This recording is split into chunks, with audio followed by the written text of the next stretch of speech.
scene. Just we'll have Coach Deboer begin with his opening statement, and we'll go ahead and knock out some questions. Yeah, you bet. Good morning. Just follow up from the game on Saturday. We heard from the coordinators. Just really pleased with the focus leading up to the game on Saturday through the week of preparation. I think our team really understands that that's where it's all at, and that preparation leads to the confidence. The confidence leads to the success that you get on Saturdays. And then just added to that, just to see a lot of guys get a chance to step on the football field, many for their first time. And I really enjoy how the older guys, or the experienced guys, the ones that get a lot of the playing time, really relish that moment to be able to get some new faces, and the ones that put in just as much work as they do, a chance to go out there and enjoy a moment or two, even if that's all it is. So some guys got their first snaps of college football, especially here at Alabama, and so really cool. But moving forward to Oklahoma, just chance for us to go on the road and have to prove it again, that we got what it takes, and it's going to take a great week of preparation. A physical football team all around.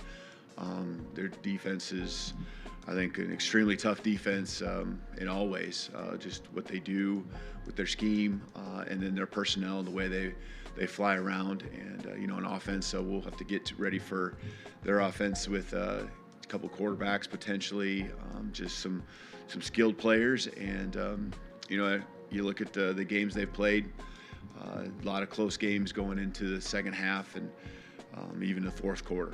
And the Missouri game obviously was a crazy ending, and some plays made both ways, just in the final 2 minutes. But each and every game takes on its own life, and for us, all we're focused on is the next play, and for us, the next game, and everything that goes into being our best. And that's what our recipe for success has been here over the last month.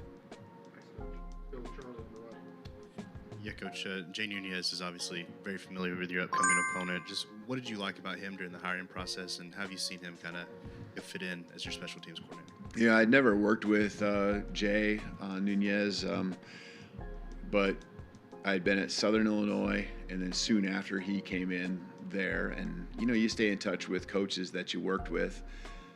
And then I went to Eastern Michigan, and then after I left there, he went to Eastern as well. And so the name kept, following kind of where I was at, not necessarily obviously in my position, but just, seemed to be on, a guy that really the staff related to well, heard nothing but great things. And then when it came to production, and just the variety of things that he did, mostly with special teams, but also coaching positions, just a really, really great football coach. And I think what he does for us in bringing things together for our team, it's he touches pretty much every player, coaching the schematics or coaching the special teams, and every player's in those meetings at some point throughout the week. And so he does a good job just relating to them. He keeps them excited about special teams and understand the significance, not just to our team now, but the value it can bring them as they continue their careers well beyond their days playing here at Alabama. So he's done a great job. But I had identified him over the years as a guy that's done the right things and gone through the ladder of coaching at different levels, and so just really pleased with what he's doing for us right now with special teams. Jump over to the far left to Chase. I want to ask about the two locals in the freshman class from Tuscaloosa, William Sanders and Kevin Riley. I think they both played a little bit against Mercer at the end. How have they developed this season? How do they look for the future? Yeah, I really like what their future looks like here, and with William, the thing I've really noticed is you don't get a chance to see him on the field much on Saturdays, right? Or at all. Hardly got, I think, a snap in on Saturday. And the cool thing, he was just as happy to let other guys go out there who will probably not get many chances in the rest of their career to go out there in the football field. And took advantage of his opportunity. But he works so hard, and he is becoming extremely strong in the weight room. And that's only going to translate to him being really comfortable when his time comes here, in he's got to be ready anytime, but in the days and, the next spring and moving forward.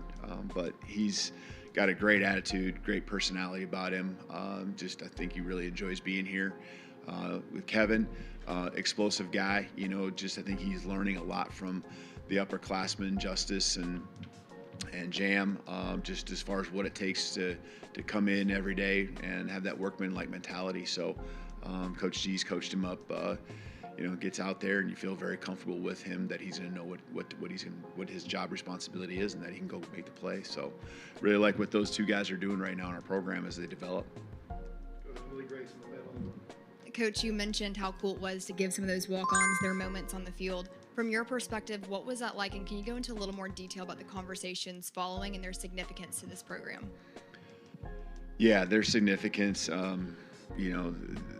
there's not a lot of glitz and glamour to what they do, but it was brought forward to me here just a little bit ago, Booker making comments. Of course, I heard the comments he's made in the weight room or in the locker room after the game, but just comments that different players have made publicly, just getting brought to my attention before I came and spoke with you. And that's what makes me proud, is that our guys that are playing on Saturdays, and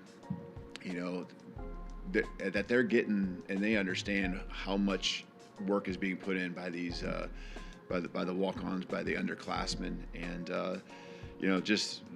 our team was so excited when those guys were getting a chance to get out there and make a play, and I think those are special times, and it just continues to bring your team closer and closer together. Yeah, when you hired Kane and decided to bring him in, did you foresee this success in terms of getting turnovers or takeaways, I should say? One of the best in the country right now. Like, did you figure that could happen, or how did you feel about that? Yeah, I did. He did that at Indiana, and I think with the nature of some of the things that he really liked to do, and I think this year for Kane, it's been a combination of trying to incorporate what you've done in the past, but also adjusting to your personnel and maybe where your strengths are with our defense right now. And I think that's always going to be the case. You evolve as a coach based on where you're at and what that program has with its personnel that are in place, and what you bring in as you recruit. But he did that at Indiana, and I remember that. And not just when I was there, but following, and he adapts. He can adjust, and he does that in the course of a game. He's done that in the course of our season. He and the staff, I think, have really done a good job gelling, working together. They tap into each other's strengths. They have, football coaches all have a different take on things at times, and I think he's done a great job at gelling, and you can see the development of our defense happening, and I think that's a huge tribute to his leadership. Jalen's now one of the few players in SEC history with 15 rushing and passing touchdowns in the same season. Just since you got here and started working with him, how have you been able to encourage him to embrace both the passing and rushing part of his game to be the best complete quarterback? Yeah, I think it just starts with doing what's best for the team. And that's what Jalen's all about, and that's really what I think triggers him, to want to win, and here's how we got to win. And, there's going to be times when you got to throw the ball, and there's times when you got to run it. And, just reps over and over and over again. He's, I think, back in a really good spot, with trusting the guys around him. There's been a little more continuity with the, practice and skill players, offensive line. There's just been more of that, and he's become more comfortable in understanding what our team needs from him to be able to win SEC football games. It's been a while. I'm curious if you have an update on Keon Sabb, and kind of along with an injury update, just how it's kind of affected him, the role he's kind of played in the defense.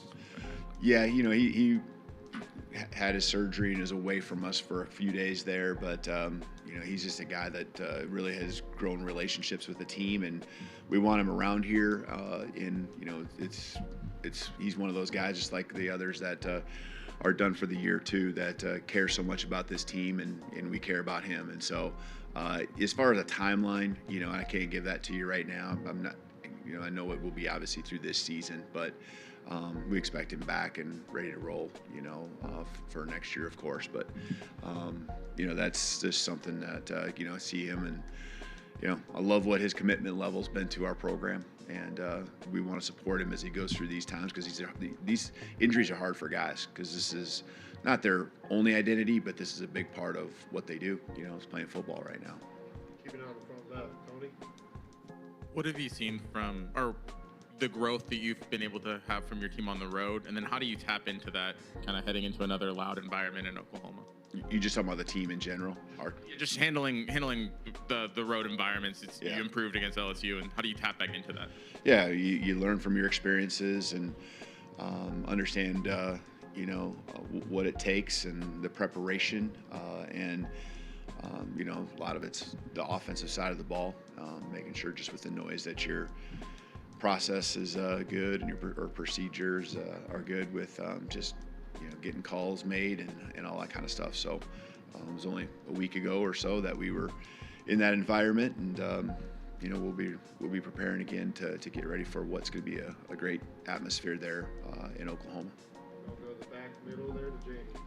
Hey, Coach, at this point in the season, with all the projections and all the predictions about making the SEC championship game, the college football playoff, do you have to continue to preach to your team to ignore all the outside noise? Is that pretty much an unspoken thing? Yeah, we don't really talk about the outside. We just focus on what we're doing right now, because we know that if we don't take care of our business, the rest of it doesn't matter. So, and that, I guess, it seems simple. I hope it's simple for our guys, even though I understand the distractions and the noise is out there everywhere. And I think we've really honed in, and the guys really believe on, and have understood the significance of just really focusing on where we're at now. We talk about the next play is the most important play, the next game's the most important game. We haven't thought anything beyond, Oklahoma. And I even go back to this last week. I think our guys did a great job of just focusing on Mercer. I really do. I think they really honed in on trying to make themselves the best they can be, continue to get better, and that will put us in a position to where then now playing Oklahoma, we give ourselves a better chance to win. So we're really, I think, locked in on the right things right now. We'll finish up with 2 questions in the back. Yeah, Coach, big picture in a season, November is huge, right? When you look at finishing the season strong and moving ahead, your programs have had a lot of success in November. What do you think that starts and comes from, and how do you kind of continue that here this season?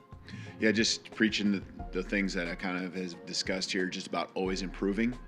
I think there's a off-season element to it where, you're putting in the work to be able to be strong going into the season, but then there's an in-season program to where we're continuing to get stronger as a football team. You might adjust the schedule a little bit here and there just to stay fresh. We're building more and more banked reps as we play each game, and so it's 5 minutes maybe is all that you take off of practice, but our guys are working extremely hard in the weight room. Our numbers will show that we're getting stronger there. And then I think the other part just goes again to what I said earlier. There's we call it relentless pursuit of continuous improvement. And as you improve, it leads to the rewards that you get in November. And these are the big games. These are the ones that are fun to be a part of, and the ones that you remember well down the road, as long as they go the right way. We'll finish up with Ryan. Hey, Coach. Kane just talked about how he enjoyed the consistency from you every day, no matter if it's a big win or a big loss working with you. Where did you get that? Was that always the thing that you had, or is that something you got from a coach down the road? And how big is that when you have a big win or a big loss to stay consistent?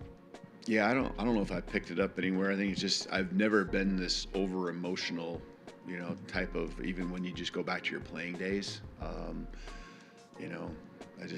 It was just, to me, it was just about being consistent. You make a play as a player, you just move on to the next one. Things don't go your way, you move on to the next one. And so just being consistent day to day. I think as a leader, that's what the people around you need, is someone that they can count on and know what to expect when they show up to work the next day or show up to practice.